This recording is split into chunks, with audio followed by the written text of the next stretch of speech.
Hello guys, in this video I'm going to show you how to change your name in Type Soul. So here we are in Type Soul right now. So we're in character creation. So you want to choose your race right here. So let's just go with a random one. So let's just say this one. So place your gender of course and your name. So here in the name section, I want you to choose your name very carefully because it will take some soul points to actually change your name within the game, which is really hard. So I want you to choose your name very wisely, such as this. So we choose it right there, and we try to do one more one.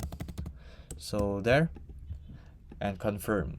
So because you cannot really change your name in Type Soul after this selection, you may have to try to actually make a new party. So here you have your drop downs, which you can't really change your name anymore after this.